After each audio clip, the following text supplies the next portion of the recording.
Boo! Happy Halloween, everybody! Can you believe it's been a year since turning dark forest cats into horrifying monsters was released? It feels like I blinked and suddenly I'm 20 years old and have to write a bachelor's thesis. But you guys stayed with me through all of this, so let me give you a little token of appreciation. In the first video, I expressed my wish to make a sequel to it where I designed corrupt STARCLAN cats, and all of you seemed to love the idea. I was thinking that since STARCLAN seems to punish the Dark Forest cats so severely, what about other STARCLAN cats that perhaps didn't exactly earn their place? Do they have to pay with their looks in order to achieve a peaceful eternal life?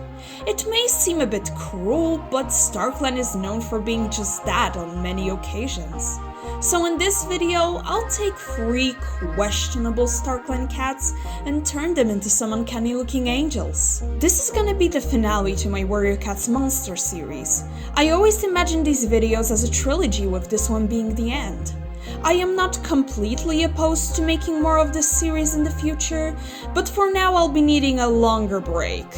In the meantime, expect more fun voiceover videos, and hey, I do have a little spin-off of this series planned, but we'll see how that goes. And if after watching this one you'll still be hungry for more, go rewatch the other parts. Do a little Halloween marathon.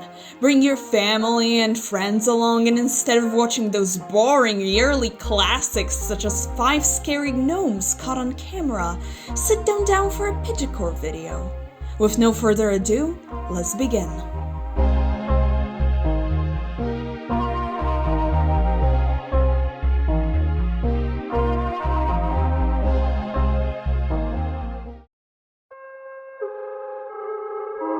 The first character was a very obvious choice from the start, Rainflower.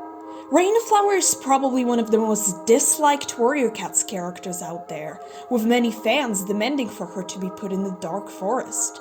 And who can blame anyone for thinking that?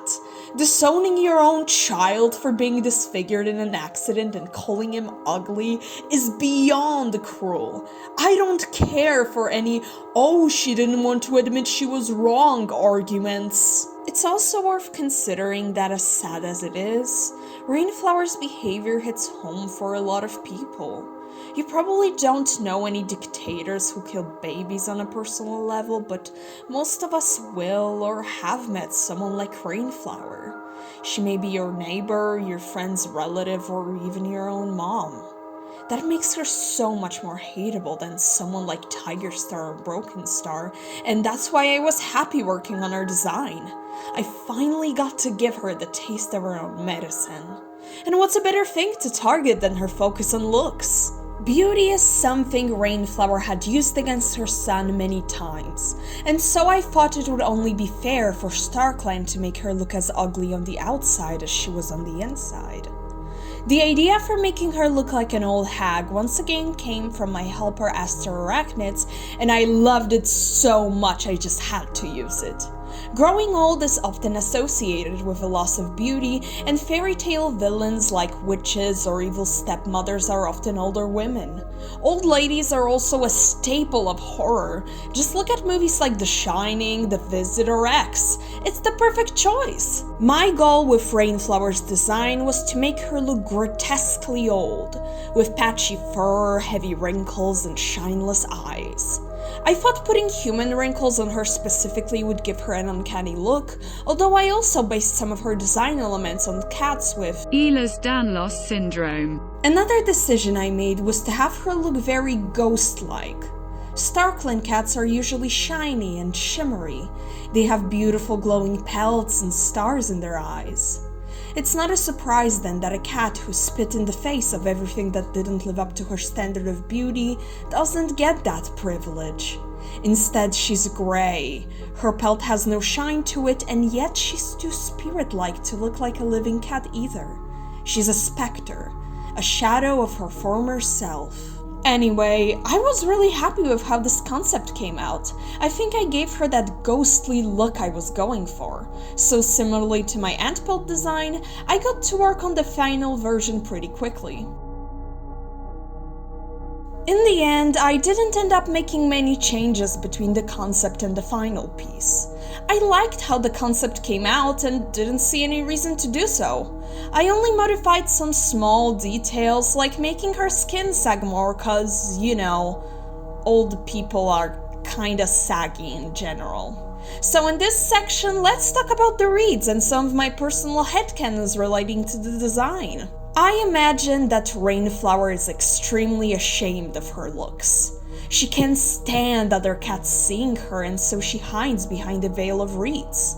Returning viewers may have already realized that this is the second time I used reeds to cover a character's face, the first one being none other than Mapleshade. Both of them were big abusive forces in Crooked Star's life, and so I wanted to throw a little reference to the other she-cat in Rainflower's design. I imagine them both as witches, but while Mapleshade is more of a child-eating kind, as I said in the previous video, Rainflower is an old hag who carries curses with her wherever she goes. However, in the end, I'm sure neither of them are thrilled about sharing traits. As for some other headcanons, despite her eyes being covered in gunk and the wound on her head being open, she's not really in any pain. STARCLAN never meant to make her suffer. Instead, they wanted to teach her a lesson, Beauty and the Beast style. Still, her appearance brings the RiverClan warrior a lot of psychological distress, and most of the time she chooses to hide away. In fact, one of the reasons she didn't want to give Crooked Star his final life is because she didn't want him to see her like this. Not out of regret, but of hurt pride. However, unlike in the fairy tale, I don't think she can change to a normal STARCLAN cat. After all, her son never had the chance to magically heal his injury. Instead, she has to leave her obsession behind, accept herself as she is, and hopefully be humbled by the experience, apologizing to Crooked Star for all the hurt she caused him. Will this ever happen? We may never know. I'm really happy with how this design came out, especially the shading. I think it looks very nice and smooth. I did everything I wanted here, so let's leave this disgraced warrior all to herself.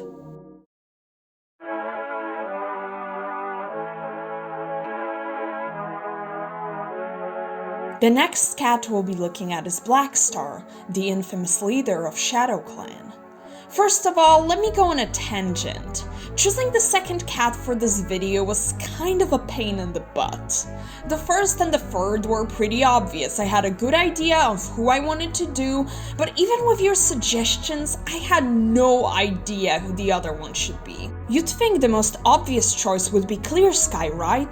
The horrible leader who did so many cruel and brutal things. What kind of things, you may ask? Well, I don't know. I've never read Dawn of the Clans, and although I can get a hang of a character from a book I didn't read from excerpts or other means, it's not that easy with a cat whose arc spans 6 entire books. I just didn't think I could possibly do him justice. Other popular suggestions were different characters from Mapleshade's Vengeance, but honestly, I don't think any of them did anything so bad it would warrant the Dark Forest. Appledusk, Frecklewish, and Ravenwing didn't even really deserve to die, and although I do have my problems with Oakstar, I don't think he is comparable to the likes of Tiger Star or Broken Star. Then there's cats like Lizard Stripe, who have done some pretty bad things, but because we don't know much about them, it would be hard for me to make a design that didn't involve grasping at straws. So I went with Blackstar. Personally, I don't think he really belongs with our other kitties. Sure, he has done some pretty horrible things, but felt shame and regret over them. Meanwhile, the other two never even considered that they were in the wrong. This might just be me projecting my own headcanons, but I really enjoyed the very nuanced takes on his character. I like to imagine Blackstar as a person who grew up extremely loyal to his leader and believed that the ends would justify the means, only to come to the realization that what he did was beyond immoral once it was already too late. This could have also been the fuel that led him to reject his ancestors when Saul came along. After all, didn't STARCLAN say that the word of the leader was law and gave these cats their 9 lives? How could they have deceived him like this and made him believe that he should follow all these monsters? Of course, Blackstar's actions were the fault of no one but himself, but I enjoy exploring his train of thoughts. When it comes to the design, this is definitely the least horror-y one from the entire series. Honestly, it wasn't even supposed to be super scary. I just wanted him to stand out and look intimidating, like a video game boss. His appearance was inspired by the seraphim, a type of angels from Abrahamic religions that are known for flying around the throne of God. I had canon that the higher the hierarchy of a cat was, the more angelic they look after death. However, Blackstar stands out in quite a few ways. First one is pretty obvious. He is covered in fresh blood, symbolizing that he'll always have blood on his paws from all the deaths he caused. Second one being the 3 paws covering his face. Each of the paws represents a different cat he ended up following. Tiger Star, Broken Star, and Soul, and they're meant to symbolize his devotion, that he doesn't really think for himself and instead blindly follows cats without even considering what they want from him. This was another idea of Aster's, who really kicked it out of the park with suggestions on this episode. The last one is the black halo around his head. It is meant to allude to his rejection of STARCLAN in the 3rd arc, as well as resemble the eclipse. And so the concept art is done. I'll be honest, by the 3rd video in this series I'm really running out of things to say in these finishing segments. There's only so many times you can say, it looks alright but needs some work without it getting repetitive, but that's what it is. It looks alright but needs some work. Nothing more to say. I like the color palette, I guess. Okay. Honestly, the only reason I changed poses in the finished version of this one is because I didn't want to have so many drawings with unchanged poses in one video. I do wonder sometimes if I should have stayed with the previous one, but honestly I don't think it would have made a huge difference. However, a difference you may notice is that I decided to give Blackstar a laurel wreath. This wreath is most associated with ancient Rome, where it was worn by commanders after a martial victory, which I thought would fit well with Blackstar's story. It's also often worn by Roman emperors in works of art, which is a big plus. However, the main reason I put it there is to have a more clear transition between the top of Blackstar's head and the paws. I feel like they looked kinda awkward in the original, and slightly covering them made it less so. I also thought about putting his ears up because their position made him look submissive, but after thinking about it more, I realized it kinda fit his character. It reminded me of the way attack dogs often lower their ears before attacking, and well, that's kinda who Blackstar was to both Tiger Star and Broken Star. They made him do all their dirty work. Blackstar is probably my least favorite art and design-wise in this video, which doesn't mean he's bad at all. I actually think he came out pretty alright. However, I can't help but feel like I could have done more with him. I just don't know what. Plus, I feel like I went a little bit overboard with all that gold and orange. It blends together a little bit too much in my opinion. Still, like I said, I don't think he's a fail at all, and I like to think I did the best I could.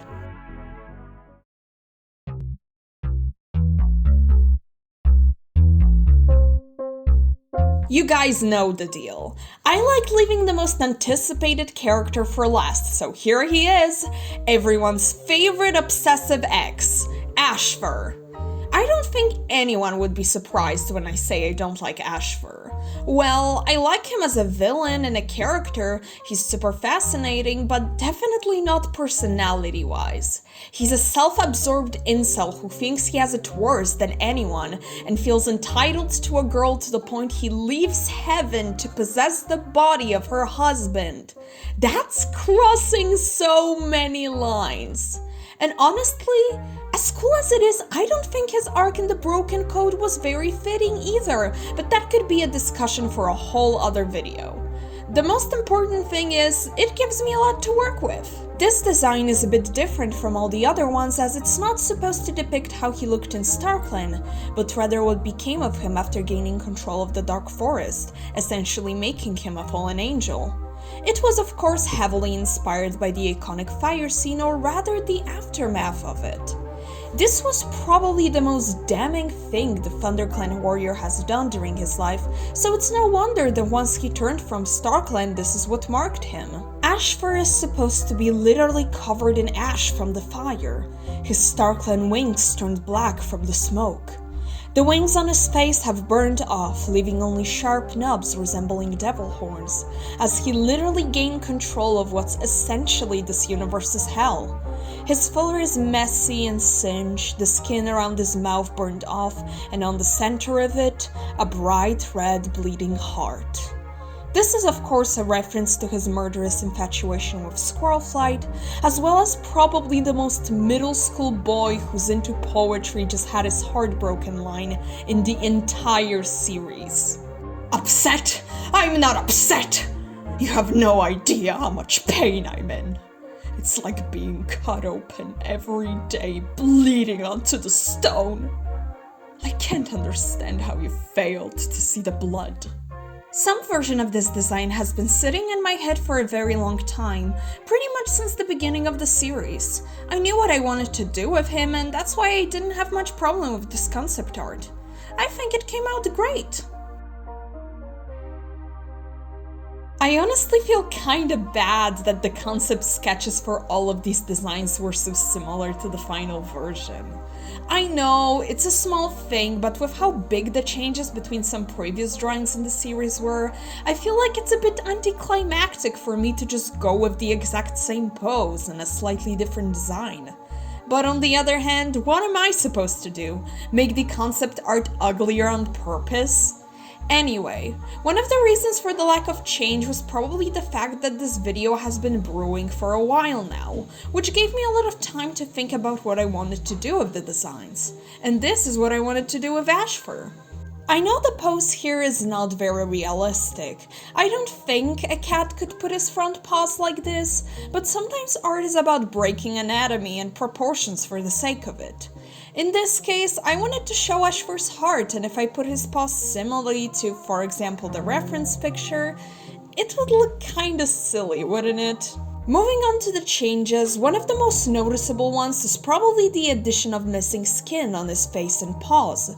I wanted to amplify his burnt to a crisp look, but didn't feel comfortable making it resemble real burn scars out of respect, so I tried making it look like something that wouldn't really be seen on any living person. I hope I succeeded in that regard. I'm still a bit unsure about the exposed skin around his mouth, honestly. I had this idea set in stone in my head for a while, but I also feel like it takes away from the maliciousness of his smile in the first version. The reason his teeth are exposed in the first place is because I heard that gnashing teeth were apparently something associated with devils and hell, so I hope it would give the illusion of that. Even if it doesn't though, I think it looks cool anyway. Some other things I modified were making his pelt more dirty, having the ends of his fur look charred, and burning up the ends of his ears.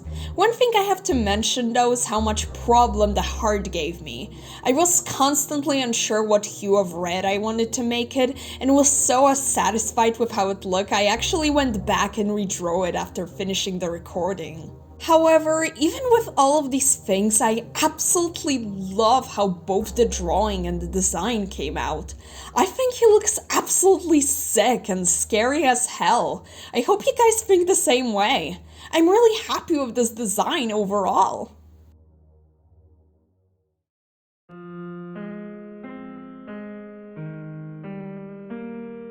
And so we reached the end. I had a lot of fun drawing these guys and figuring out their designs. There were definitely some ups and downs during the making of this video, but I pulled through. Here's a little tip. If you're buying a refrigerated candy bar at a convenience store with questionable food safety regulations and there's only one left, just don't. You will get food poisoning and it will be rough. Anyway, which one of the angels was your favorite? What do you think of these characters? Comment below! Thank you so much for sticking around till the end of this video. If you want to see more of my art, subscribe to the channel, check out the links below, and go watch my other videos. Like previously mentioned, despite the fact that this series is gonna be over for a while, it's not the end for talking videos on this channel. Currently, I am rereading a bunch of stuff for the nostalgic webcomics video I teased, so stay tuned. Goodbye and have a spooky Halloween. I have a bunch of Saw movies to watch.